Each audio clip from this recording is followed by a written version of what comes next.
But my beats, they are hard.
A sense here now with 3-0, Drew. You got to imagine, don't give anything good to Thomas. So you're going to load it up for? I would definitely load it up. With 2 outs, for Frankie? Definitely, I would. When you're leading RBI, man, he's going to be taken all the way. Okay, called strike. And he's probably going to be taking on this one also. 3 balls. Should be 1 strike. And there's ball 4. Bases are loaded now for EWC.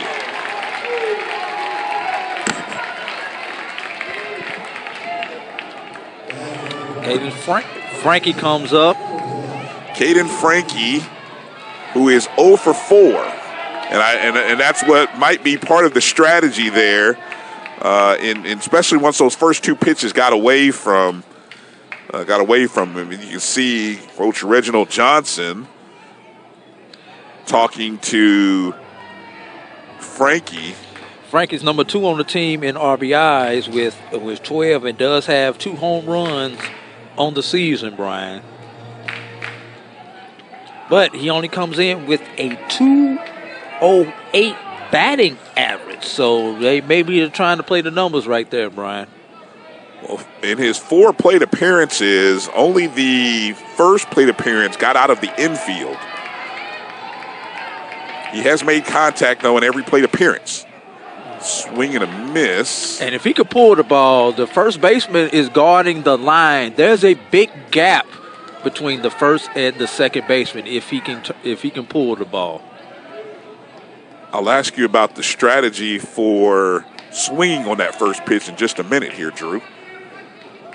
As we have the 1-0 pitch, or 0-1 pitch. Ball count at 1-1. Your thoughts on Frankie swinging at that first pitch instead of just kind of sitting back on it, Drew? Well, he's 0 for the day. Coach probably told him, go up there, be aggressive, shake it off. So he saw something he liked, and he went after it. 1 ball, 1 strike to the plate. There's a shot. To right. Might be. It could be. Right field. Grand slam. Caden Frankie, yes, sir. What a shot. That's how you get hot, young fella. A grand slam over the right field wall puts EWC up 7-4. You know, Brian, there may be about 400 or 500 people here, but it sounds like about 4,000 right now.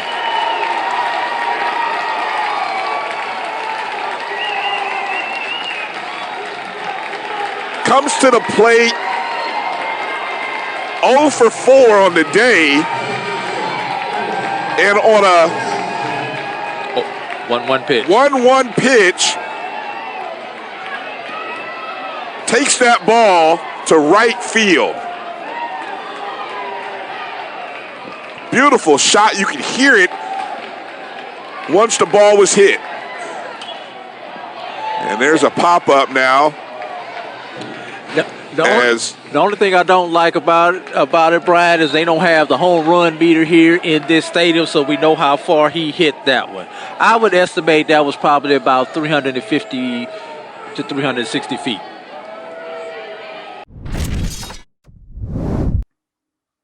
Welcome back to the BCSN Sports Wrap. Bryan and A.D.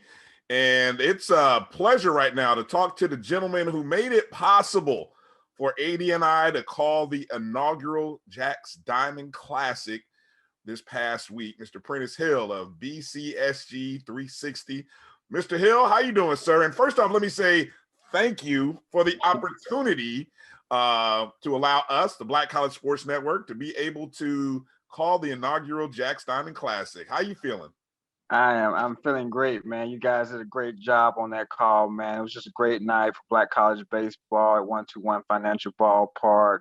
Two great teams going at it, man. And that bottom of the eighth inning highlight was just the icing on the cake, man. You guys did a great job calling that highlight. Well, that was 100% natural, with us doing it. Bryan and I have had opportunities to do it before, but that's the first time we've done it at a baseball game. So you are the answer to that trivia question for us. There it is. Not a bad start at all for this. Give us a little background on that event, that classic, how it all came about. Obviously, if I'm not mistaken, it would have happened last year had COVID not taken away the baseball season. Am I correct? That's correct. We had several events planned back in 2020, but COVID came on the scene, and life as we know it has changed. But we hunkered down and took the time off and strategized and planned. And just to give you an idea, we were doing events across the country, but we was bringing teams cross country to participate in these events. And one of the things that we learned was that regional matchups make more sense. Partnerships with minor league baseball franchises provided an opportunity for us to create a foundation and sustainability for these events. And so everything was like a perfect storm. Right before the pandemic hit, Major League Baseball was renegotiating the arrangement and agreement with minor league baseball franchises. And so that kind of led to the minor league franchises being more open to these type of events and opportunities. And so down in Jacksonville, one day, sent an email just looking at the map, and I said, man, it might be a good idea to do an event in Jacksonville. Let me see if they got a minor league ball club. Edward Waters is right there in Jacksonville proper. Savannah State is right up the road. Maybe we can get a regional matchup here that makes sense. And I sent an email to the general manager as standard that I do. And lo and behold, I did not realize that there was a brother, because I haven't seen a lot of brothers as general managers with minor league franchises, and sent the email to them. And Jacksonville has been a great partner, has assisted BCSG 360 in creating a template to utilize to foster other partnerships with other minor league franchises. And they were doing a high school event similar to the Diamond Classic, and they just welcomed the opportunity with open arms. And so through that well reception from the Jacksonville Jumbo Shrimp, we just kind of took off from there, man. We felt like we had the support and interest from a minor league franchise that made us feel like, hey, we might be onto something here. And then, of course, the participating schools definitely welcome the opportunity to give their ball clubs an opportunity and the experience to play in a minor league facility. That's one ballpark is one of the better minor league ballparks in the country. And we've been lucky to partner with the Jumbo Shrimp in pulling off this event. So, and we made it work on a Monday night, man. Here again, Monday night, pandemic. There was a cold front leaving Jacksonville, but the fans and everybody, all the stakeholders in Jacksonville, the two schools, Edward Waters College, Savannah State, just came out and had a great showing, man. We're excited about the future of this event in Jacksonville. Let me ask about the future. Is it your hope to have Edward Waters involved, or you mentioned the regional matchups? Is your hope maybe to have different schools from Florida, the Georgia area? Would you be thinking of having Edward Waters in it every year? What's your thought about future games in this classic? So our strategy is to, when we look at what is the recipe for success, we look at Black college football classics, and what we derive from those more successful classics is you have the same two teams, same location, same weekend date, on an annual basis. And once you can get those three things going, you have an opportunity for a sustainable event. Switching teams in and out does not necessarily help. You look at some of the football classics. I'm based out of Chicago. Chicago Football Classic, it might be up 1 year, down for 2 or 3 years because it's swapping out teams. You look at the Magic City Classic in Birmingham. You look at the Bayou Classic in New Orleans. What those more successful events have is consistency with regards to the participating schools, the location, and the date. And so that is our goal and objective, is to maintain. And what we might do is add a couple more teams to the weekend, like we had planned for here in Frisco, Texas, this weekend. But we're going to continue to look at how to grow the event. We have a plan for how we want to approach these classics. Ultimately, we want to be able to do events on campuses. But that's another project, another show where we want to create some program around going on Black college campuses and stabilizing their facilities and enhancing and improving their facilities.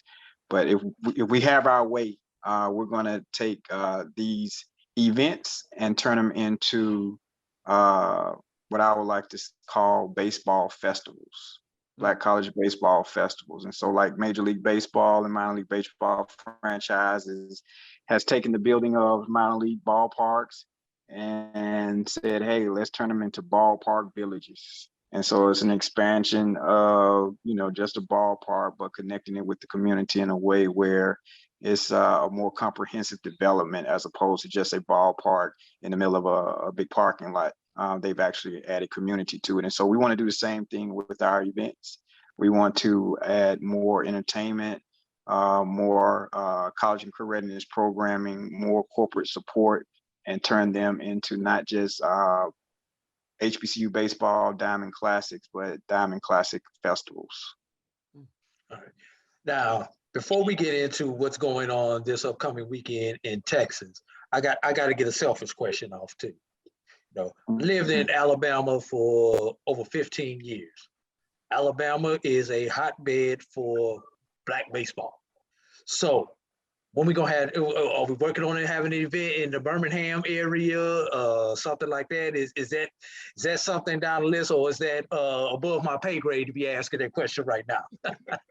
Nah, I'll say this. You guys are going to bring me back on for the long answer to that question. The short answer is we started back in 2014 with our events. In 2015, we did our first HBCU Diamond Classic. This is our 5th year anniversary. We're very proud to be able to say that. Our first event was the Magic City Diamond Classic in Birmingham, Alabama, featuring Alabama State and Alabama A&M.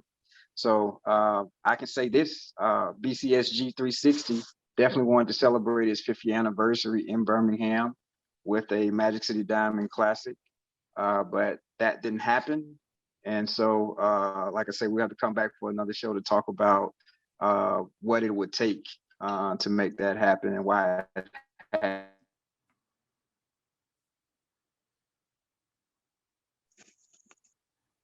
All right. Now, let's move on to this weekend. There was a big weekend planned in Frisco, Texas, with the state Diamond Classic and the Lone Star Diamond Classic. Unfortunately, due to what the last year plus has been, circumstances beyond our control, the State Fair Classic, you announced yesterday on Dr. Cavil's Inside the HBCU Sports Lab, is being postponed due to due to COVID concerns with Prairie View A&M. So we're just left with the Lone Star Diamond Classic. So if you would, can you give everybody an update on this weekend, what the adjusted schedule is going to be, et cetera, et cetera? Okay, yeah. So unfortunately, due to the world that we live in, Prairie View A&M had some issues with a member of their organization testing positive and being in contact with the majority of their team. So they won't be participating in any baseball activities for the next 10 days. So that left Grambling State without an opponent. So we're in the process of trying to reschedule that event, bring it back to Frisco. And so as soon as we have more information, we would definitely share that.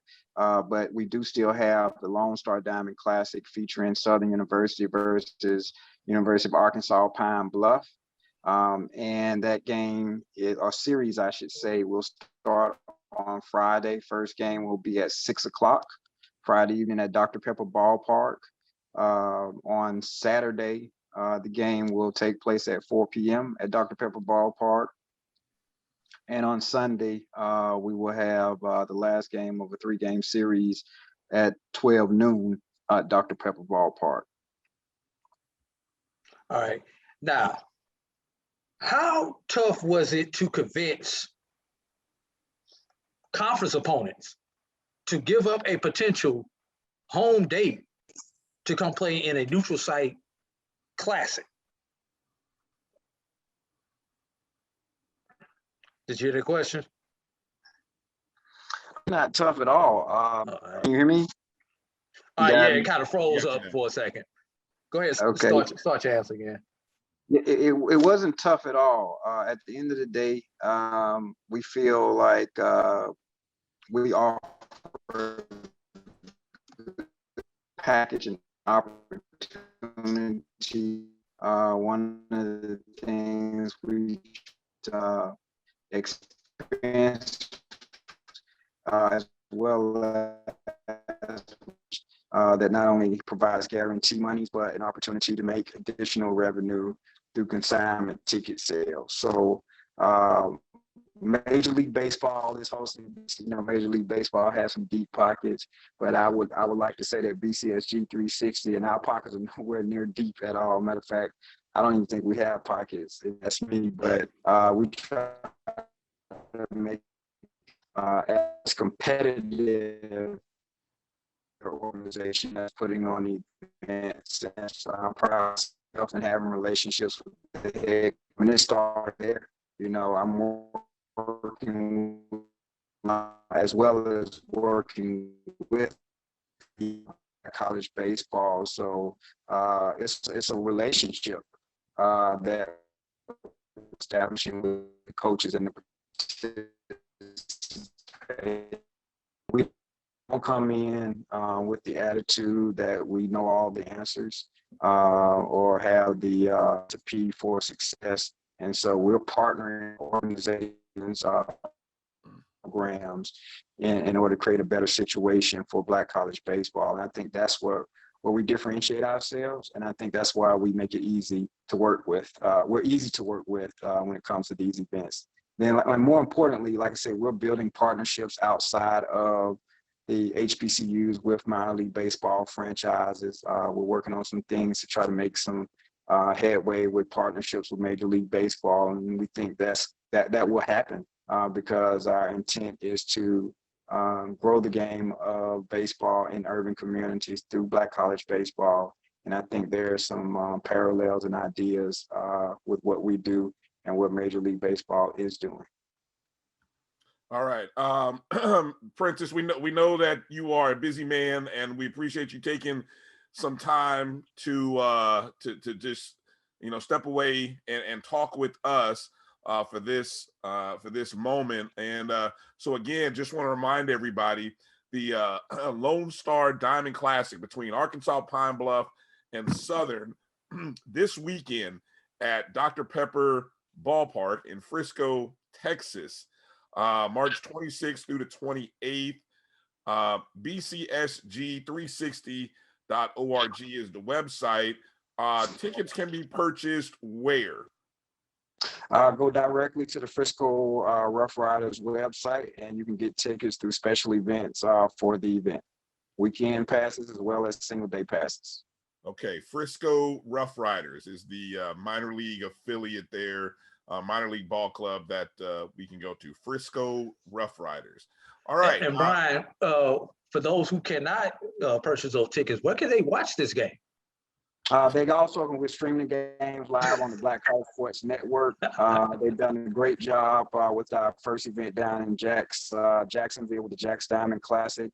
And so I've got nothing but rave reviews. We appreciate the hard work of the team at Black College Sports Network and the great job that they've done in streaming the game live. So we look forward to the 3 games this weekend being streamed live as well. All right. Well, hey, we appreciate it again, the opportunity, Prentiss, to be a part of this event. Look, we'll get a chance to talk more when we can even do something in person, so that way we're not dealing with phones and technology over wires, and that way we can just really have a nice conversation from there. So again, thank you for your time. We'll see you in Frisco, Texas. Looking forward to a great weekend of HBCU baseball, SWAC baseball at that. Got a conference showdown between Arkansas, Pine Bluff, and Southern University. So again, Prentiss Hill, thank you very much, sir. Again, we will see you in Texas. All right. Looking forward to it, brothers. You all have a great evening. All right. All right. Appreciate you. It's never too early to plant the seed, to share the tradition, and instill a sense of pride in your HBCU with your little ones. HBCU Pride and Joy Children's Boutique helps you share your school spirit with a wide selection of adorable kids apparel and accessories officially licensed from your favorite HBCU. Visit hbcupridejoy.com and follow us on all social media at HBCU Pride Joy on Facebook and Twitter. Have you had your Earthblend coffee today? At Earthblend Coffee, we take pride in offering you the very best of beans across the world, blended and roasted to perfection, giving you superior quality and satisfying and flavorful taste. Experience the world in one cup with Earthblend Coffee.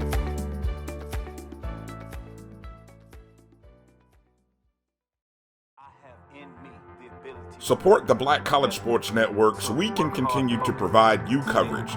Go to myjbn.com/support and be a part of the Black College Sports Tell everybody Network. they can follow their dreams.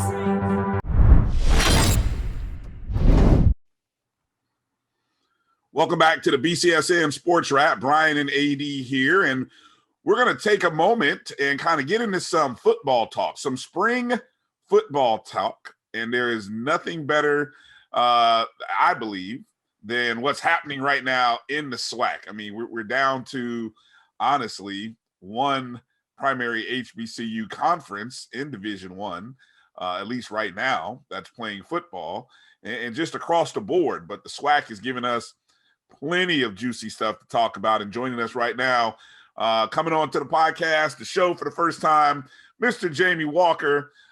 Freelance sports reporter, also a play-by-play man, color analyst, does it all for CoachWork Media, covering HBCU football, not only for the Atlanta Voice, HBCU Sports, the SIAC, Heritage Sports, Flow Sports. Jamie has jobs. This kind of brother I like talking to. He has jobs. So, Jamie, how you doing, man? Welcome to the show. I'm good. Jack of all trades, master of absolutely nothing. But yes, a lot going on. Well said, my man. Look, and so obviously, you guys, if you're not following Jamie on Twitter, make sure you check him out at CoachWork Sports. That's at CoachWork Sports. And something about your background is intriguing to me because you said you started as a coach. Yes. And of course, you're talking to coaches here, and obviously, so tell us about what you used to coach and how you kind of transition out of coaching. You may even still be coaching. I mean, once you're a coach, you're always a coach. But kind of tell us a little bit about that background a little bit. Well, I'm an educator by trade, and started out almost 20 years ago when I left North Carolina A&T State University. got into coaching under George Pugh, former Alabama A&M head coach, and started with him at Meadow Creek High School as a running backs coach, and went on, coached several sports from there, coached at a few high schools here in the Atlanta metro area, along with North Carolina. And so I kind of transitioned out of coaching on the field to coaching in the booth as far as broadcasting this thing, and thought I could bring that perspective as far as the X's and O's into the broadcast booth, actually talk about it. It was, as much as they talk about ex-jocks being into broadcasting, I think more people that actually have been, doing the grunt work and coaching can actually go and talk about it intelligently as well. So that's kind of me now. Yeah, I would have to say it does seem like once you move from one side to the other, or even just being on that side of talking about the game, you seem that it does seem to have a natural fit where if you can communicate well, which obviously in order to be an effective coach, you have to be a good communicator. So if you can sort of transition that into the broadcast game, you're able to kind of bring out some things that maybe other people don't hear. I mean, talk a little bit about that for a second. I mean, do you find yourself, or even as you listen to other commentators, are you able to sort of maybe tell whether it's somebody who maybe coached the game, played the game, ref the game, or maybe, hey, just somebody who, they just became a broadcaster and they really, they're kind of studying, or they really don't have that kind of background? Are you able to kind of identify and see those kind of things as you listen to other broadcasts and things? Absolutely. If you take a John Madden, for example, when he used to, play, as a color analyst, and people know different aspects of John, the coach, the broadcaster, the game, depending on what your generational age is. But you can always tell when he was broadcasting that he would call out formations, go with different coaching philosophies. Tony Romo kind of is falling in that mode as well, being able to kind of predict what's going on within football circles and what the mentality is when a play is called, versus maybe the layman that's studied the game but not played it or coached it in a sense. Questioning certain motives and things of that nature. And we all question based on our own, philosophies within the sport. But at the same time, I think when you've been on the field, you kind of, have game plan, the X's and O's and what points of execution you're trying to accomplish. I think it does, when you've been involved in those kinds of things and planning, give you a different perspective when you're talking about it to people. Right.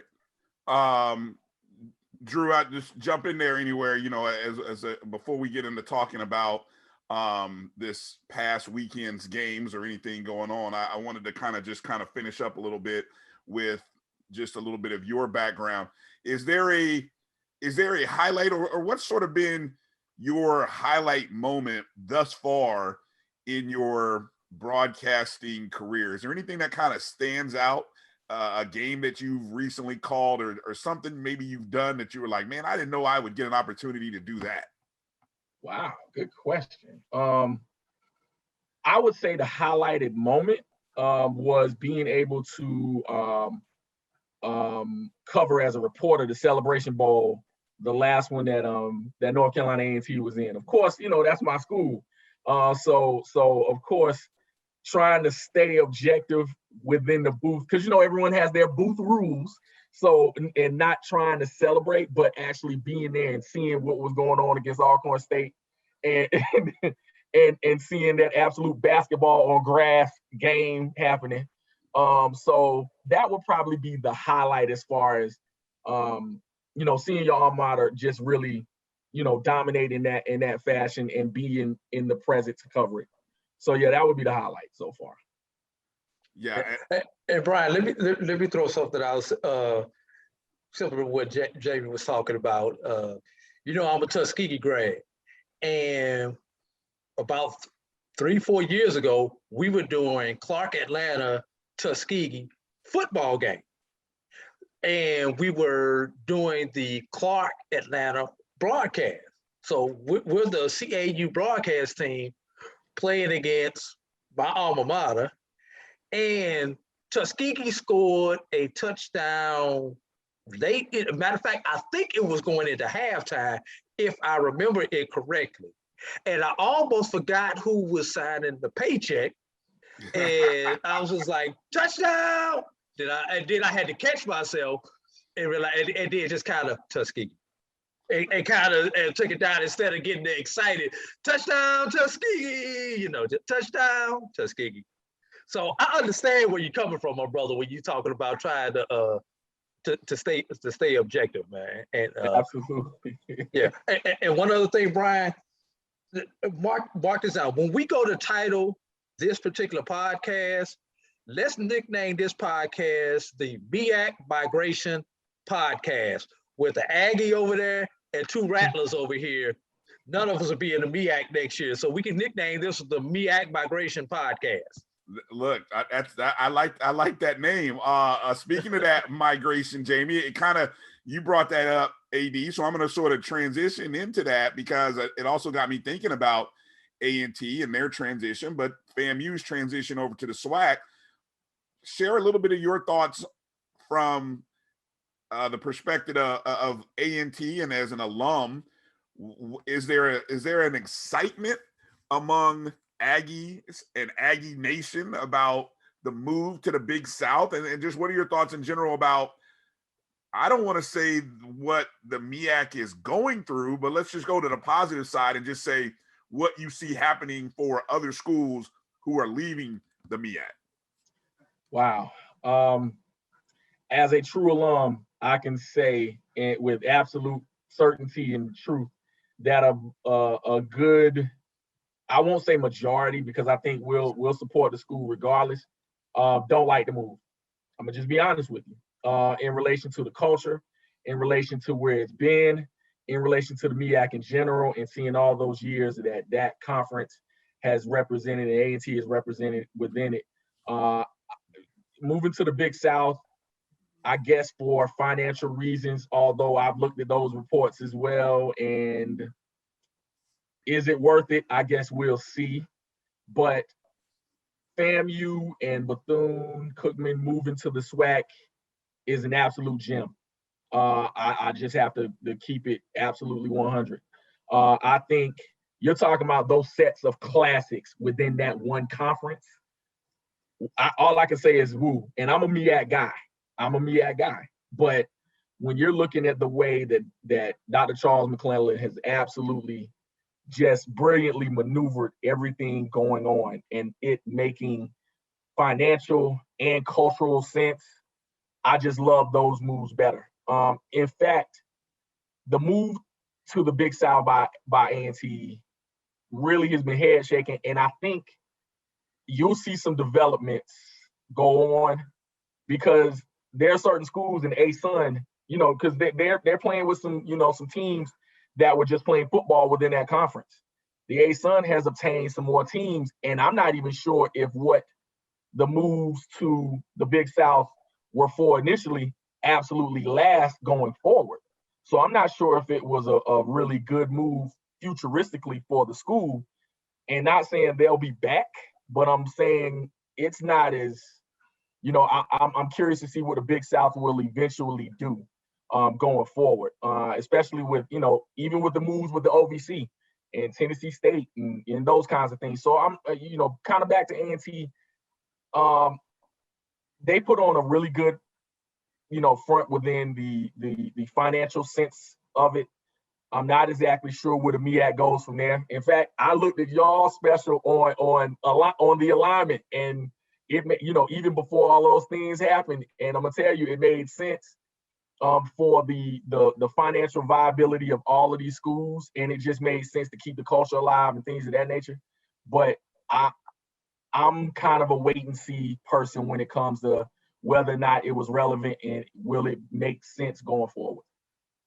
Yeah, I'll tell you that alignment thing was all Drew. I will continue to give him credit wherever I can, because that was next level, that alignment thing. I know Drew will go on and continue to do great things, but Drew, if you never do nothing else, man, that alignment thing, that's like a head coach winning a Super Bowl. It kind of gives you about a good 3-year cushion after that. But then after 3 years, though, you better get back to winning. Kind of like my man at the Eagles. You know, it's like, hey, you get a Super Bowl, but if you don't continue winning, in about 3 years down the road, you may be out of a job. So, but just like the Eagles, I need my quarterback to be healthy. So I need you to be healthy also, my brother. I got you. Look, Jamie. So let me ask this: do you feel that, or do you get a sense? And I kind of get a sense that North Carolina A&T, when they won that Celebration Bowl against Alcorn and the third title in 4 years or something of that nature, it felt like they, by leaving, were sort of saying, we have done all we're going to do in this black college football environment, and us moving gives us an opportunity now to do one of two things: either compete against a potential North Dakota State, James Madison in the bigger scale of the FCS, or potentially move up into an FBS situation where, let's be real, I'm not talking about them being a part of any kind of Power 5, but moving up into FBS gets you access to more bowls. Even like we've seen this, some of the smaller conferences, you get 3 and 4 bowl bids through some of these bowls, and that's money. That's more money than what you're getting right now. Do you get that? That's the sense that I got in why A&T. What's your sense of the long range plan, if you had to put a finger on it or sort of even guesstimate?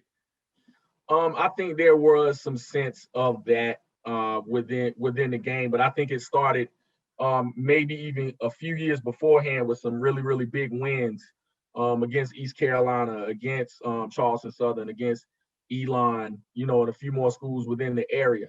I think, financial viability was one of those factors, but I also think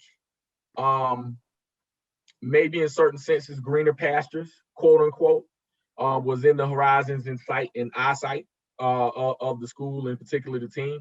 And you have to look at other sports as well. The track and field team, phenomenal. Even more so, more notoriety. And I guess, in certain senses, the football team just got a national championship indoor. So I think that more money in that sense could have been. I don't think they thought they were better than the conference, because let's keep it, real. You lost to FAMU within that same season. Coach Willie Simmons has done a phenomenal job turning that program around. And so staying in a few more years, would you have had that same dominance? Hey, I would have loved to have seen it. I would have loved to have witnessed what was going on and what the transition was within that conference. So yeah, I think part of that may have been their vision, but I also think some of those wins against some other opponents definitely put that in motion as well. Let me chime in on that for a second, Brian. First of all, and this is not the bash A&T segment of the podcast, so I say all these with love and concern as an HBCU alum. But number one, the grass may be greener on the other side, but when you get to the other side, you find out it's AstroTurf. So, with that concrete underneath it, right? So it looks good. It's pretty, but it just is not the same. It's artificial. So and that's what concerns me about this move and going to this conference, because let's be real, the attendance at the football games, at the home football games, will not be the same. No. For two reasons. Number one, we aren't coming out because it takes generations to build up those traditional rivals that we have in HBCU. These rivals that we have, Central A&T, FAMU, et cetera, these are 4 and 5 generations deep. Even if grandpa and grandma didn't go to these schools, they supported these schools because this was all we had at that point in time. Who is Elon? Who is Kennesaw State to A&T? That's number one. Let me ask you. Hold on. Let me drop this other one in, then I'll give it back to you. Well, number two. Go ahead. All right. Number two, the fact that you left the MEAC before FAM and Bethune. The one thing advantage that the MEAC had was FAM and Bethune. Why? You had that pipeline into the Florida talent. Now, you don't have that direct pipeline to that Florida talent. Georgia is an untapped market for the HBCUs on the Division I level because we have no Division I HBCU in Georgia. But where does that pipeline come from once you leave your state? Obviously, you're going to get some of the best ones in North Carolina, and North Carolina football and basketball are nothing to play with. But you can't win exclusively with Carolina only talent. You've got to get talent from other regions. You don't have that direct pipeline where it's like, hey, you're gonna get to see your child every year, every other year when they come back home. You only have to drive 3-4 hours, mama, instead of 10 hours to come watch me play. So those are some of my concerns with that move. Go ahead, Brian. No, I was just going to say, Jamie, I wanted to talk about that attendance. Drew brought that up. I'm curious, do you really think, Drew, you seem to think that attendance is going to drop. I think it's going to drop by close to 50%. Wow. Even outside of homecoming. Wow. Okay. I don't know the essential home and home, Jamie. Jamie, talk about the fan base. Do you think a 50% drop on a regular season non-homecoming game against an what do we call it? A PWI? HBCU. Yeah, HBCU. Do you think that'll happen? Before you answer that, Jamie, is Central a home and home, or is that a neutral site game? No, it's a home and home. It used to be a neutral site game, but it's home and home now. All right. They're going to keep some of those natural rivals. Elon, and I think the litmus test, first of all, very viable questions that you just asked, because that was a concern going into this thing when it was rumored. Who's going to come out to certain games? When Mama comes to East Greensboro, who's coming to the game? So I think you're absolutely right in asking that question. Will it drop a full 50? I don't know about that, but I think it will be some differences because, again, we've all attended HBCUs. It's not just the football game, it's the entire culture. And if you haven't built those generational cultural things that exist within HBCUs in general, you either have to build that or it's going to be non-existent. Kennesaw State coming into town, that doesn't move the meter. So you're exactly right within that. Also, I think so much of what A&T is Greensboro in that area. And what you're talking about is the standard of, yes, GHOE, greatest homecoming on earth. And so even within that, that was the hook of what you wanted within the state to attend that university. And so as much as they try to emphasize, especially that opening meeting, when the Big South officials came in and saying, we're going to preserve this, we'll still be an HBCU despite us going, to this. And I believe, 90% of that is true. It does take something away. And it was former players that, I talked to and that really, really, wasn't down with this move at all because they were, MEAC through and through. And, those national rivalries with FAMU, those wars that they went to, Maurice Smith, I talked to exclusively, and he just was like, why are we doing this? What's going on? What's really, the motive behind it? And so everyone, there's some people that went on board and say, yeah, it makes financial sense. And, this, but for me personally, I don't think the numbers outweigh what you're losing leaving a true HBCU conference. And part of that culture, since we're gonna bring up culture, is when you look at the schedule, the first thing you look at is see who's on that home schedule. Are they bringing a band? Mm-hmm. Y'all got all halftime at home. Y'all got the full 20 minutes because ain't nobody bringing a band up in there with y'all. Now, at least no conference team, except if you get Hampton in that rotation. That's the only team that has the balls. Excuse me, I might not need to say that on this podcast like that, but has the gumption to bring their band to you guys. And Hampton can bring their band for obvious reasons. None of those other schools better even think about bringing their band. No. Number two, part of being a visiting fan is going and tailgating on somebody else's turf. You sitting up there with your Central gear on, your Winston-Salem gear, your Howard gear, FAMU, whatever, and you park in A&T's parking lot, and you sit out there with your grill and your cooler, and part of the atmosphere is just talking trash back and forth to each other. Yes. That's not going to be there now on those home games. And then number three, are you really going on the road? Well, you may get some that go to Kennesaw State because it is Atlanta. But are you really going on the road to support your team at some of these places? No, you're going to Orangeburg. You're going to Tallahassee.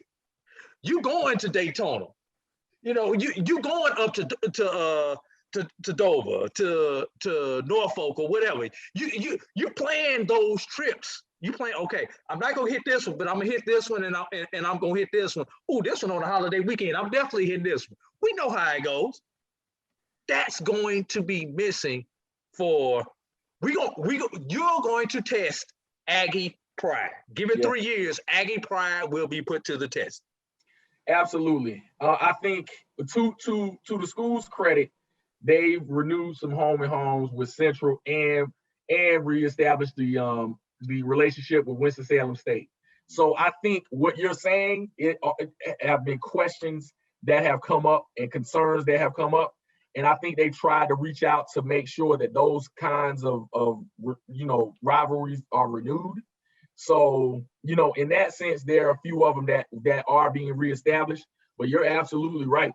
I don't think Aggie pride will go anywhere, but it will be tested based on these new games and new situations that are coming through. You're exactly right. Yeah, no, that's a good point. Well said, Drew. Aggie pride will be tested, and I definitely think on the road, when you go on the road into these places, we're going to find out how strong the fan base is, because the fan base is going to have to go out and support, because that's your team, regardless of who they're playing. It's about your team winning that conference game, even though you're in a new conference. And then what? Now you get an opportunity, because the playoffs are at stake, or a playoff bid, to go and represent and get to the playoffs. So that's what's on the line. My God. It's another sad day in America. Painful to be introduced to George Floyd during his last breath with the cop's knee on his neck. He deserves so much more. How many black lives have to be taken before something is done? We are not a threat. I am shaking as I type. This has got to stop. We are sick of it. We need conviction. I just want us all to live. Death will not stop until the powers that be are finally held accountable. Don't look away from the truth until every one of us are free from white supremacy. The world stands with you.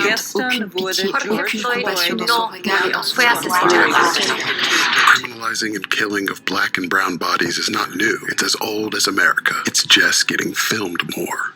Do you know what it feels like to be hunted? To have a new hashtag for a dead black person every single day? How does one plan a life if they aren't sure they will have a life to plan? Teresa Armstrong, Deborah Daniels, Megan Michelle Lee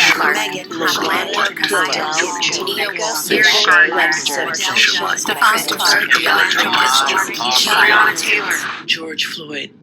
His name was George Floyd. Say his name. Say his name. George Floyd. Say his name. Say their names. Once again, and always, we fight for justice. Black Lives Matter. Black Lives Matter. Rest in power, beautiful. You didn't deserve this. This is the Dean of the College of HBCU Sports, Kenyatta Cavill of Dr. Cavill's Inside the HBCU Sports Lab with Mike Washington and Charles Bishop. Come mix it up in the lab where the course lecture is in session every Tuesday from 6 o'clock p.m. Central Standard Time on Facebook Live, YouTube Spreaker, or the BCSN app, as we discuss all things about the HBCU sports culture, including exploring the week that was in the sporting HBCU diaspora. as well as the upcoming week of HBCU sports. With me, the Dean, the College of HBCU Sports, on Dr. Cavill's Inside the HBCU Sports Lab with Mike Washington and Charles Bishop. Course lecture dismissed. Let's transition over to the SWAC. Obviously, the SWAC's got spring football going on right now. A big topic of conversation every week. You know, it's all about, well, at least initially, and it feels like it's going to be like this every week. Something's going on with Jackson State. Something's going on with Deion Sanders. And obviously, for all the right reasons, you know, Deion's going to bring attention. We knew that going in. But I think this past weekend against Alabama State, it got fun. Because I think this is the first. They went to Grambling, or that was a road game against Grambling, was it not, or was that a home game? That was an away game. Okay. Grambling was away. Valley was home. Grambling was away. Okay, so we've already seen the road trip. They go to Grambling. That was a great game. And now they go to Alabama State. And that one started with some issues. We had all kinds of stuff. So we had the pregame, the game, and the postgame. So I want to, if we can, try to touch on each of these.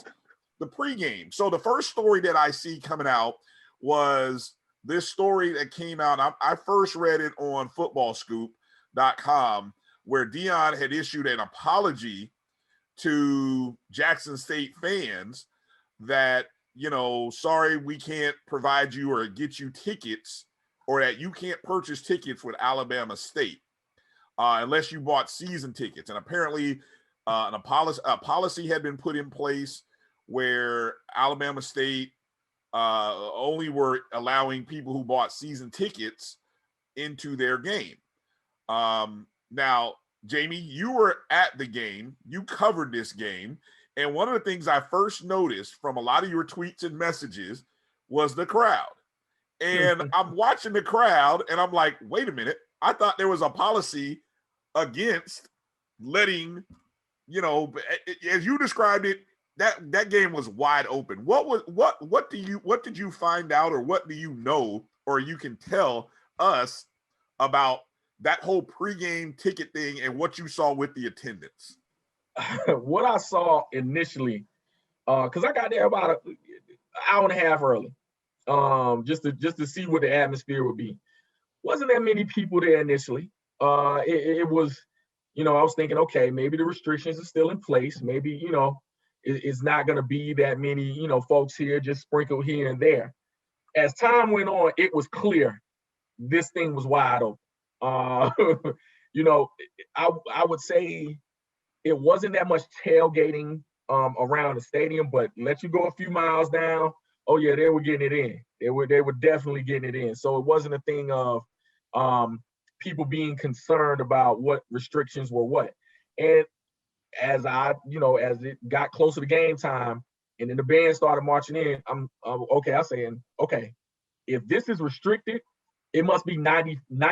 It must be 90%, because the game got packed. I mean, now, of course, it wasn't at capacity, but what I will say is it was thick. It was thick, and festive, and people were into it, and right away it was clear that the restrictions were definitely relaxed. And there were Jackson State fans in attendance, correct? Oh yeah. Yes, there were Jackson State fans in attendance. In fact, it was funny. That's who I saw initially, and I'm like, okay, they're turning out for this game. So it wasn't a matter of them being restricted or anything of that nature. From what I could tell, they were there early, surrounding the bus, because the bus was parked right in front of the stadium entrances, and so you could see them trickling in. So it wasn't a matter of them not being able to get in. And if they were able to obtain tickets, they definitely had space. It definitely had space. I did not see or could visibly tell that there were any restrictions on any crowd. Can I chime in on that, Bryan? For sure. In Alabama State's defense, I believe this policy went back to basketball season when they initiated this policy that it was going to be season ticket holders only. Mm-hmm. So One thing that I do know from having lived in that area for a while, there are more than a handful of Jackson State alums in the Montgomery area. As a matter of fact, one of the HBCUs that people in the area go to outside of the state of Alabama is Jackson State. So with Jackson State only being about 3.5 hours from Montgomery, it's very viable, very doable, and because of that, let's be real. Did anybody have to check StubHub or any of those other ticket resellers? I guarantee you, people who do somebody, hey, here, go ahead and sell this ticket. And that ticket probably was a lot more valuable to them in the open market than going to the stadium itself. That was my thought when I saw this story. I was like, okay, is Deion making a bigger issue of something than really what there needs to be? Because honestly, as a Jackson State fan, if I wanted to go, that's where I would have checked. That would have been my first spot. Okay, I can't purchase it online. Somebody's got to be selling it on StubHub or whatever, third party site. Yeah, whatever third party site you have. Right. So I mean, I'm sure that had to be available. I just thought it was interesting that whole the drama about we can't get tickets to the game. I found that real interesting coming out from Deion. And then let's get into the game. Jamie, as you watch Jackson State and seen Jackson State this season, they come into that ball game ranked in the top 25 at number 21. Alabama State had only played once going into that game. I think they lost by three points to Southern, if I'm not mistaken, a game they probably could have won. But it just seemed like the offensive line for Jackson State that got a lot of praise early on in the season got literally demolished. I don't know if that was the first team offensive line or a mix of first and second, but Alabama State's defense looked really, really good. They were active. Jackson State's offensive line had been dominating folks really the entire year. I looked at the Edward Waters game. It wasn't a contest when it came to just size anyway. It just wasn't. But even against Valley, they were able to dominate and be able to run the ball effectively with the running backs. Jalen Jones ended up having a bunch of yards running, but with the running backs alone, they were ineffective. And that's the first time I'd seen that offensive line really, really get handled like that, where they weren't able to get to the second level and block the linebackers. Linebackers, flow free the entire game for Alabama State. And so it was a thing where you couldn't set up everything you wanted to do offensively if you were Jackson State, because you couldn't run the football with the running backs. You had to either, go through the zone read approach, or you may break a couple, but it wasn't one of those things where they were effectively able to run the ball and set up play action. What's your thought on Jalen Jones as you've watched him thus far this season? I think they have not turned him loose yet. I think what you see within their offense is ball control. I think they have not really let him throw the ball. They go intermediate. They take that deep shot. They took him early. And really they've taken them early within every opponent. But they really have not let him throw the ball as I've seen, for example, Arkansas Pine Bluff with their big playability. They haven't let Jalen Jones really, really throw the ball downfield. You see, the occasional deep shot, but I think they're trying to stay within their offense and really just try to center everything through running the football first, which is perfectly logical. But I think as teams are starting to key in on the offensive line to kind of do some different things, because you saw Alabama State really, really take advantage of their O-lines, but they went from odd and even fronts defensively to confuse the O-line of Jackson State and do some things probably that other teams haven't yet. And not to say it confused Jalen Jones, but it was more so I think they're overly cautious within the running game and really having him take over. Do you think I go back and forth with a friend of mine about Jalen Jones?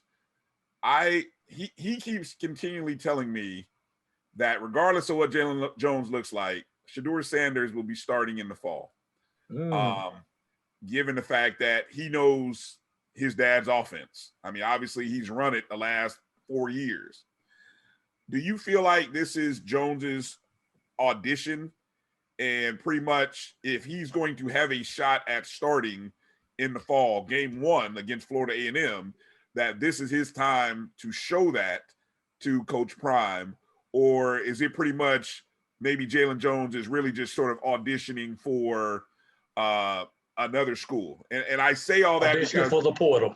I say that because that's coming from people that I talk to. That's what they think. I don't agree with it, but I'm curious to hear your thoughts. And that's a very, very good question. I think you can't substitute experience, but this is an entirely new staff. So they're coming in doing what they want to do. I think it really depends on what their offensive philosophy will be, because they have a good receiving core. And I think that if they feel that Shedeur Sanders gives them more flexibility within the passing game, if that's eventually their philosophy, then I think they'll make that change. I think Jalen Jones is serviceable enough if they will take the training wheels off, per se, for lack of a better term. I want to see him, really take command within the passing game before I kind of make that judgment.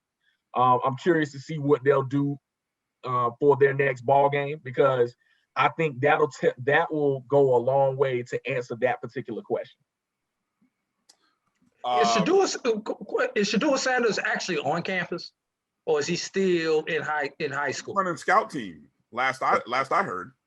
And that's why I was going with that. I was curious if he graduated early and was on campus. So Shedeur Sanders is getting reps against the number ones now on defense.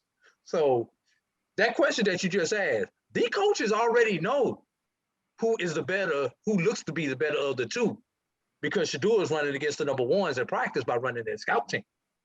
So that may be the reason why the training wheels are still on Jalen Jones. Quite possibly. And the more I look at Jalen Jones again, I think, when they're running their zone read game, I think he's good for it, because he does still look to get the ball upfield in certain situations, and he does run well within that system. But the way Alabama State really, really controlled the line of scrimmage the other day, he was the only one that was able to get yards on the ground.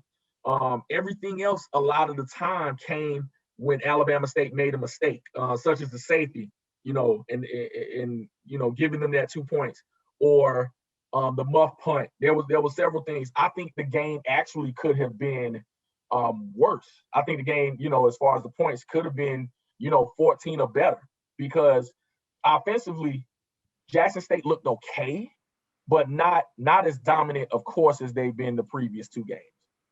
Alabama State is the first team that JSU has played that's really been all in to spring football. Yes. Let's be real. Emma Waters, love the Emma Waters program, but they just did not have the talent to match up with Jackson State. That was a check game, 100% check game for them. Sure. Valley, coming off of COVID. Yep.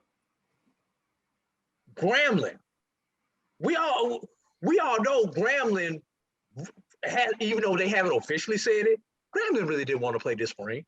If Grambling could have done what Alcorn did, but they got away with it, I guarantee you Grambling would have done the same thing also. And then we've seen everything going on with Grambling, the coaching staff. Yes. You had the change of the offensive coordinator, and then for one game. Right. Did he actually even coach a game? Who? The new coaching, the new coordinator? Yes. Well, the one coach resigned after the which game did he resign from, Jamie? 2 weeks ago, right? Yes, I think it was from the From the Jackson State game. From the Jackson, yeah. Right at the Jackson State game. And then I saw the report. I think I saw Ken Rashad say that the interim offensive coordinator or QB coordinator was, I don't have the tweet right in front of me, but I think there's a change happening there. So there's a lot of change happening with that Grambling staff right now.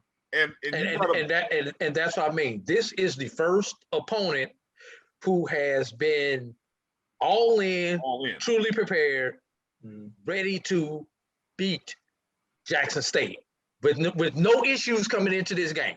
They were 100% focused. Here's why I think that is, and Jamie, Drew, you guys tell me what your thoughts on this. I feel like, and I hate to be that guy, but I feel like if there's anybody coming into the fall with sort of on a quote unquote hot seat, it's Alabama State's head coach, Donald Hill-Ely. Now, he may not be, but in terms of success over the last few years, it hasn't been there. And then he's been losing to Tuskegee, which Drew will tell you that's bad business, right? Right, Drew? That's what you always tell me. That's bad business. They did beat us last time we played. Well, okay. So, but the two previous times, he had lost those games, right? Yeah. So, I mean, and they're not making any ground in the SWAC East. You know, you're losing to Alabama A&M, which, I mean, come on, that's not good. So it's like a lot of reasons. Here's the thing. If you're a Hornet, you can't lose to both Tuskegee and A&M in the same year. You got to be one of them. And that's why Ely got the job, because the previous coaches were losing to both of them in the same year. Or if they replace Biles on the schedule instead of Tuskegee, you can't lose to two schools in the state of Alabama in the same year and expect to still be a Hornet. For sure. And I think he's done well in recruiting. I actually talked to Rob Calloway of HBCU Report, and him and I talked about just the players that we're bringing in. And you can see they have plenty of talent. You know, Alabama State over the last couple of years has recruited well. So it's time for those players to be able to start paying off. And you're kind of seeing some of that now. That Southern game they should have had. Close it out, for whatever you need to do. That game should have been theirs, but it didn't happen. But the talent was always there. Talent, especially offensively.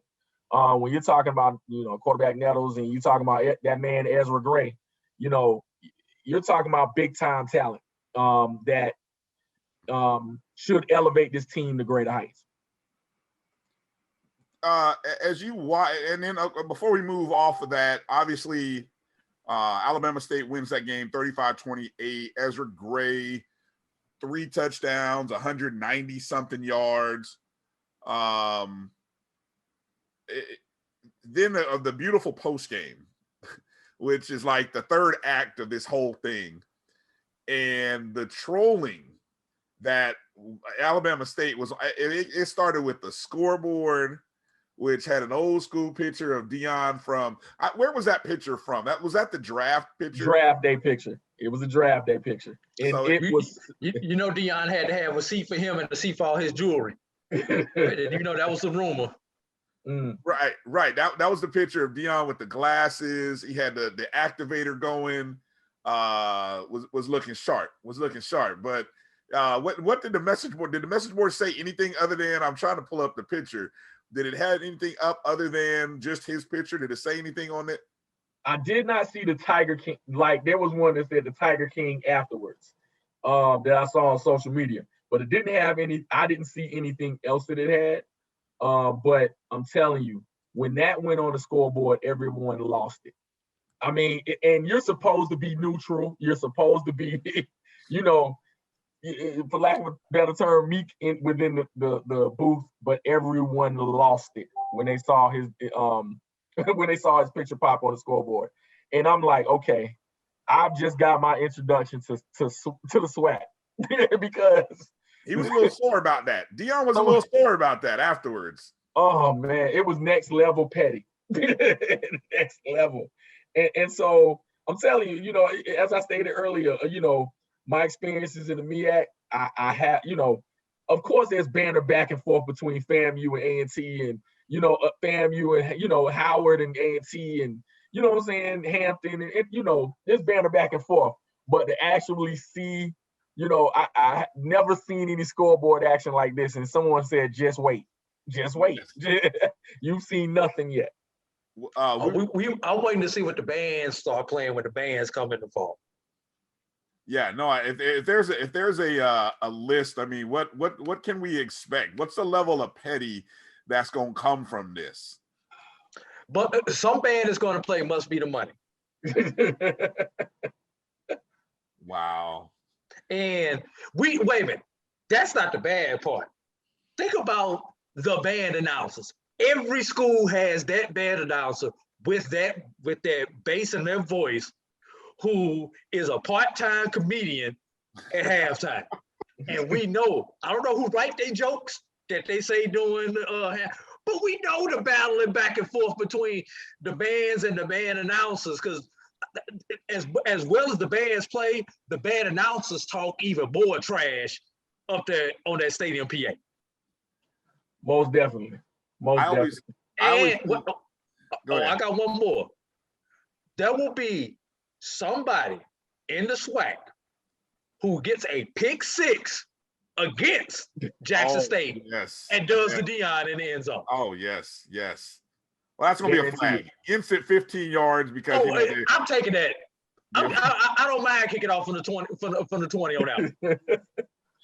You think the coaches will be? You think somebody's coach will be okay with that one, huh? But because it will happen. Jackson State will be driving in the fourth quarter, coming down, under 2 minutes ago, and they will be driving. Somebody's gonna get a pick six to seal the game, and you, as a coach, you're gonna take that penalty. But correct me if I'm wrong. Didn't they take away the rule that you can't celebrate before you hit the end zone, right? Like, didn't they? If somebody started high stepping at the 10, you potentially could ruin a touchdown, can't you? Yeah. And that's the only reason. You get to the end zone, long as you look, if I'm a coach, long as we don't do the South Carolina State versus FAMU from 2 years ago. Oh, well, see, but that's the risk you run when you celebrate. That's why you got to make sure that the game is out of hand when you get that pick six and do it. But somebody's gonna do it.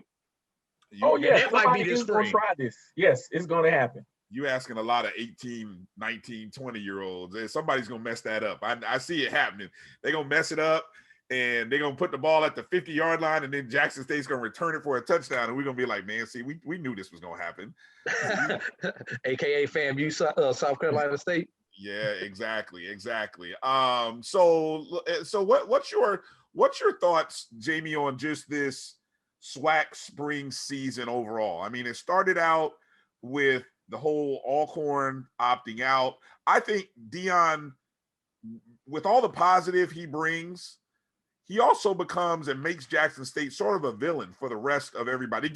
It gives everybody else something to root against. And I think in sports are at its best when you either have one or two things going on. You either have a team that's really, really dominant, or you have a team to really, really root against. I just keep it real. That's my personal opinion. That's when it's at its best. Where are we at with the SWAC, and where do you think this spring season is right now? I think it is giving opportunity for a lot of schools to get those competitive juices flowing again. If it hasn't done anything else, I think someone asked the question, and it may have been even you. Kind of what was Alcorn correct in kind of opting out this season? It really just it's in how you look at it. I think when you've been missing football for that long, I don't think it's anything wrong with jumping back in it as long as it's controlled. And I think that for a lot of reasons, it could be advanced scouting for the Braves. It could be seeing what the talent is. I heard, Coach Maine over there at Alabama A&M, talk about, hey, if you're not ready, with these seniors maybe staying behind and these incoming freshmen, entering, hey, you better get your popcorn ready, or you better get yourself strapped up and get ready to compete. So I think it's different things for different schools. More football, of course, for me, is a great thing. It's a great thing for the crowds to get back in it, and that HBCU football in general, especially the SWAC, is not forgotten about. It's not been necessarily detrimental to other schools, but you can see, the MEAC has had its problems, or the schools that decided to continue playing has had its issues just with their rules, as far as regarding their play and who can travel and things of that nature. But I think for really just opening up the eyes and seeing the possibilities of what the SWAC can be, and the possibilities of being able to schedule games and be able to be creative with your approaches, I think it has been a good thing so far. I even wrote an article talking about maybe the spring needs to be a spring football needs to be a permanent thing, or something we look at. Now, of course, I've had some blowback on that, but really just asking the question based on, the SWAC being hotter than fish grease and people noticing everything that's going on, and the televising being up and down the dial when it comes to ESPN now. Hey, is this the top of its viability in HBCU football, or do we just, continue to play it in the fall? It's a question to ask. Very, very, very legitimate question. And isn't it ironic that the last Celebration Bowl participants are not playing football this spring, though? With A&T and Alcorn not playing football this year. But kind of going back to Brian's point, the New York Yankees, Los Angeles Lakers, of late, the New England Patriots. When you have those things where their fans love them, but everybody else hates them, that's what makes sports good. It was the Chicago Bulls in the 90s in basketball, or the Detroit Pistons before them. Bulls fans love them. Detroit, Pistons fans love them. Couldn't nobody else stand the Pistons, because for one reason or another. Is Jackson State their new villain for HBCU sports? Well, if they are, it may be a good thing, because they get all of the attention. Those teams that I mentioned get the attention from the national media. What does that mean? Whoever has them on any given Saturday now gets that attention. You don't think stock in Alabama State just went up by them defeating the villain? Yeah. So now there's that recruit looks at Alabama State now. Hey, they beat Jackson State. I'm saying whether Jackson State is good or bad, but they beat the villain. Now that 4-star goes to Alabama State now. That raises everybody's game. That's what it's all about. It's good that we have somebody to hate. Yeah, everybody in the SWAC or to root against. It's not people will say not so much as hate. It's not that we root against. Root against. Right, is probably a better way to put it. But everybody in the SWAC is rooting against them. But let Jackson State. If we had a Celebration Bowl, let Jackson State be the SWAC representative in the Celebration Bowl. Woo. The other 9 schools, or the other 11 schools at that point in the SWAC, will be rooting against them, against whoever the MEAC says. Yeah, we can't stand you during the regular season, but now you represent us. Go out and win, young fella. Go ahead, Jamie. You sound like did you want to add on to that or say anything? No, I mean, he makes a very viable point. Very viable point in that, it's good to have a villain. Both of you said it. It's good to have a villain in sports. Everybody loves that amount of sports hate to rise to the occasion. Because the fight isn't over yet.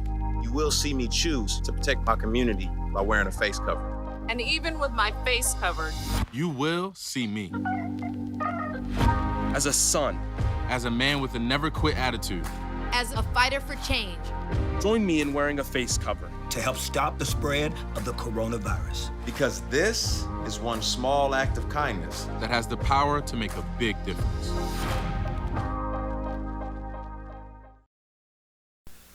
Majesty is a premium health and wellness tea line focused on bringing delicious yet healthy tea blends to the community. Filled with an abundance of vitamins and antioxidants, we work to blend teas with exotic spices and fruits to produce scrumptious and wholesome beverages. So check us out at mymajesties.com. That's MYMAJESTEAS.com. My Majesties, an Urban Passport member.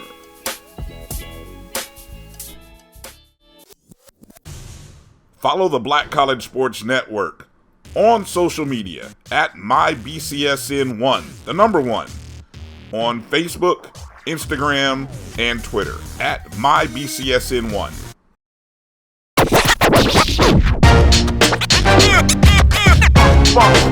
It's like a loop machine. Going around town, people trying to get down.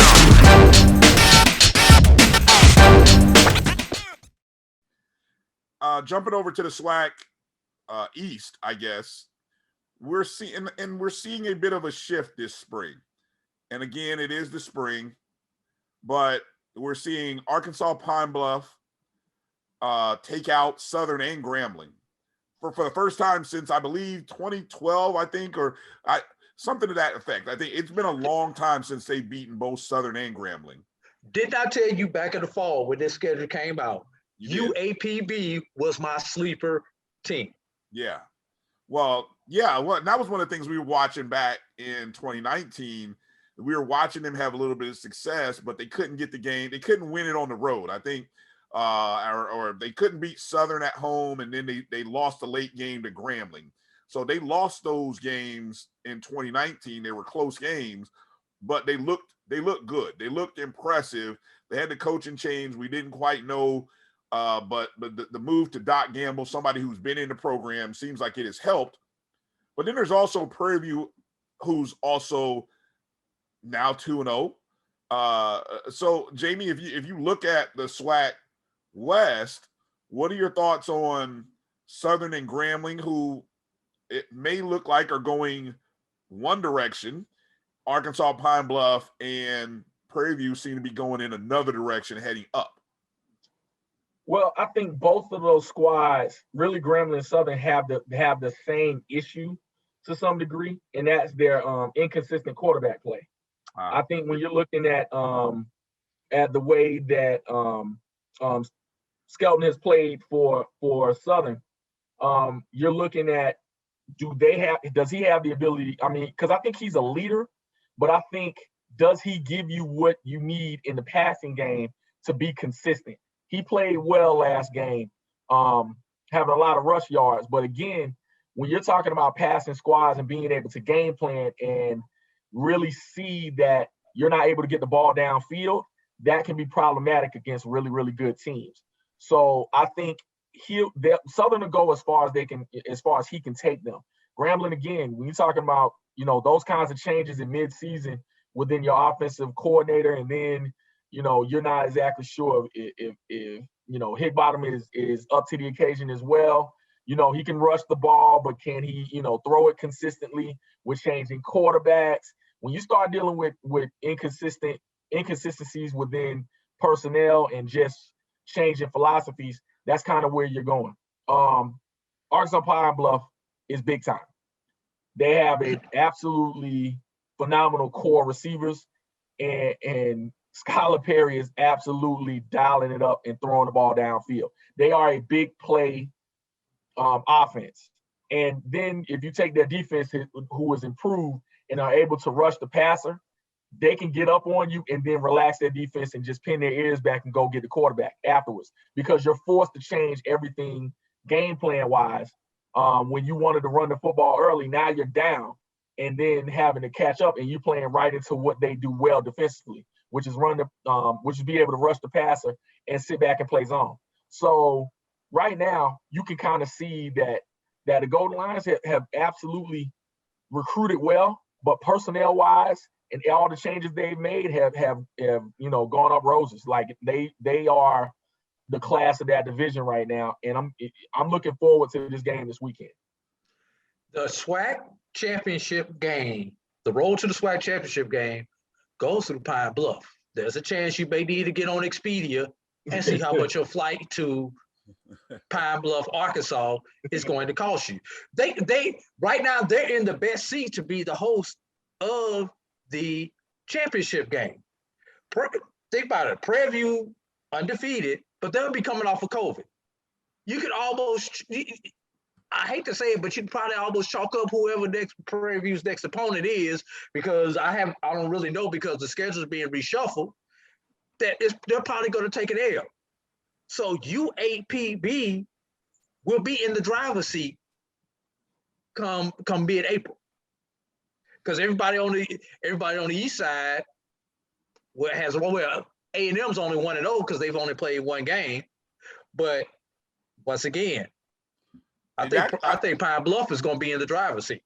Well, that's an interesting thing. We haven't even mentioned Alabama A&M, who I think that was my favorite to come out of the East.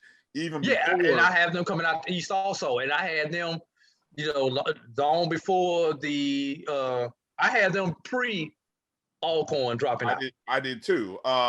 We haven't even got to talking about them. Obviously, they've only played one game through these 4 weeks. They've got Grambling this weekend. Arkansas Pine Bluff is at home hosting Alabama State. Jamie, before I want to get you out of here on sort of what's your prediction, or how do you see the rest of the spring playing out in terms of what does your SWAC championship game look like, assuming that everybody can kind of stay safe and they can still make it to the end of April? What do you see coming out? Who do you see coming out of the West and the East in the SWAC championship, or to the SWAC championship game? This is a hard question because y'all kind of already answered some of it in relation to the sample size of Alabama A&M. I just don't know what they are yet. I watched South Carolina State against Dale State, and that actually was a close game going into, the third quarter, and neither one of them are playing good football right now. So I'm not exactly sure what the domination of South Carolina State by Alabama A&M is really a sample size enough to really predict what they are. Akil Glass is still the signal caller for that squad, and he is phenomenal. Even though he didn't play really well in that game, I still, love his ability. So, wow. And it's funny, Alabama A&M, you mentioned Glass. They have to, Connell Maynard has to be licking his chops. He saw UAPB put 48 on Grambling. Yes. He's got to be looking at that like, oh my God, we should have, if we can't get to 40 against Grambling, something's wrong with our offense. And they're not afraid to sling it either. Right. They're not. Glass had, I think, 3 interceptions in the first half of that South Carolina State game. So they're not afraid to go up the field. I mean, they're not afraid to, throw the ball. So to predict what it'll be, I think Pine Bluff is definitely in. This game will go a long way into telling me what they'll do as far as finishing it out, because I think there'll be some letdowns due to scheduling, due to other teams not being able to compete. And we'll see what happens. We'll see what happens with them. But I think that they'll do enough to get in there. Wow, the West. I can't give you one yet. I can't. I'm gonna throw mine out. Hold on a second, because you got UAPB coming out of the West, right? Aren't they? They're in the West, right? Yeah. So yeah. UAPB is in the West. Wouldn't the East technically come down to A&M versus State? Yeah. Alabama A&M versus State? It would. It would. A&M still got to play Jackson State. Jackson State could get back into it now. That's true. I shouldn't leave them out. Yeah, you're right. You just don't want to go out there. You just want to jump out there on a limb, huh, Jamie? Well, who did you have at the beginning of the season? Go back to that. Maybe you had to have. I mean, who did you think before it all started and played out? Where did you think it might be at the beginning of the year? Well, I thought I didn't think Alabama State would be this improved this fast. I mean, we talked about the recruiting classes, and we talked about them improving, and even then them playing well at the beginning of the season in the last stanza. I thought the same thing about Pine Bluff, because they at the beginning of last season, they were playing well. It was just down the stretch, they couldn't take success well and kind of faltered at the end.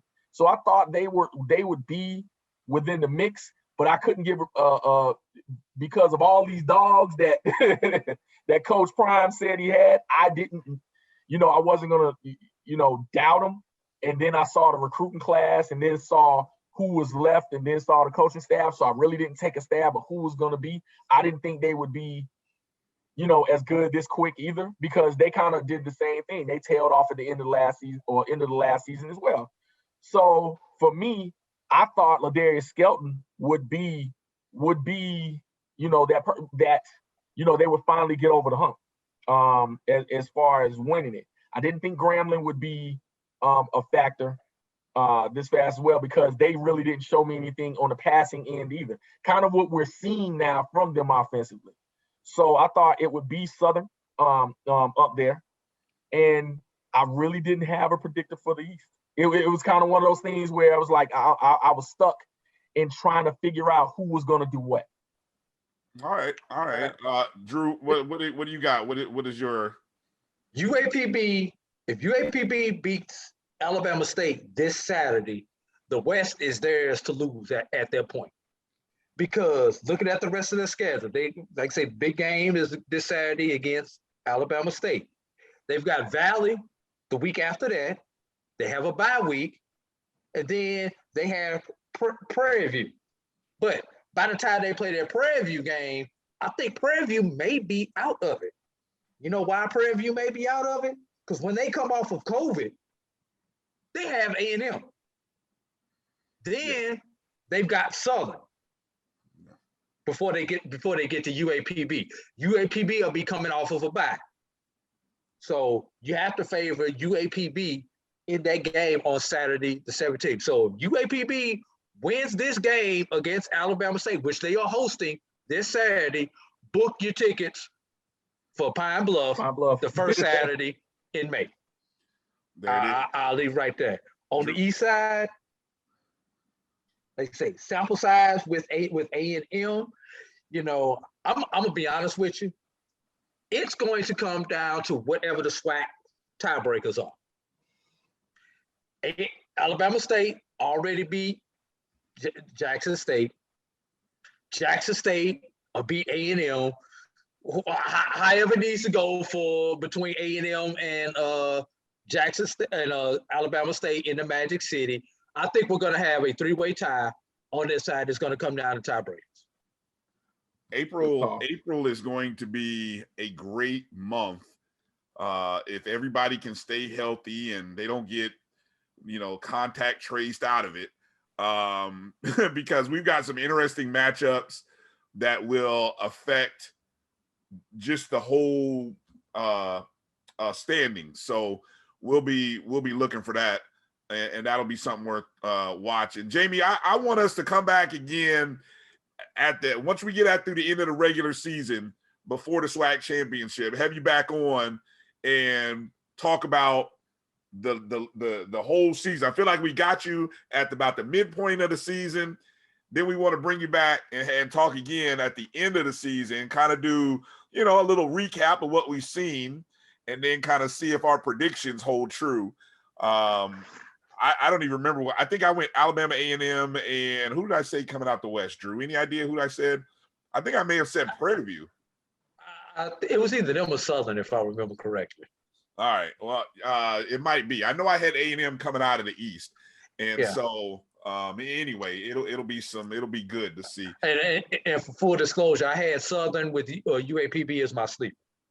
Yes, I do. I'll never forget that. Yeah, you did call the UAPB thing. So, matter of fact, I did go Prairie View because I thought the fact that they had 9 players on that preseason team told me something. I just wasn't sure what the offense was going to look like, but the defense is stout with Prairie View A&M. So that's going to be April 3rd. Mark your calendars. Alabama A&M and Prairie View, April 3rd. Just saying, that's going to be fun. A&M by double digits. What? Ooh. Coming off of COVID. Coming off of COVID. A&M You know by what? double You're right. digits. You're right. Yeah. All right. I'm gonna have to see somebody about that one. All right, Jamie. Let people know how they can find you again on social media, where they can find your work. You mentioned the article that you had written for. Let them know where they can find you. Give out all the good info. Hi. You can find me. Follow me on Twitter at CoachWork Sports. You can see my work on HBCUsports.com, the Atlanta Voice, and let me see. You'll see some SIAC publications and information coming up soon as well. All right, sounds good. And yeah, anytime we see any of that stuff, we'll make sure to retweet it and send it out to people. Appreciate you covering that game. Are you covering anybody this weekend, or where are you going next week following? You know what? I'm not sure where I'm going next weekend yet. So stay tuned. We'll see what happens. That's the beauty of you. Look, I'm down here in Orlando. That's the beauty of being in the Atlanta area. You can kind of decide late minute and say, okay, which direction do I want to go? I'm probably no more than 4 hours away from anybody. So where do I want to go? Who do I want to go cover? Bam, you can be there. I gotta think about moving, Drew. I gotta think about you ain't gonna do it. Leave it. You're not leaving. It is warm down here. All right. It's beautiful. All right, Jamie. Hey man, appreciate your time. Thank you for coming on, talking with us. And we definitely want to do it again once we get through the SWAC regular season. And again, make sure to follow Jamie on Twitter at CoachWork Sports on Twitter. And hey man, we appreciate your time, man. Be safe. And matter of fact, we'll see each other this weekend as we got a big baseball event going on. So we'll get a chance to chop it up in person. And so I look forward to it. Absolutely, will do. All right, be safe. Again, Jamie Walker, Bryan A.D. here. We'll be back right after these words. We got more for you coming up here on the BCSN SportsWrap. Support the Black College Sports Network so we can continue to provide you coverage. Go to myjbn.com/support and be a part of the Black College Sports Tell everybody Network. they can follow their dreams. But my beats, they are hard.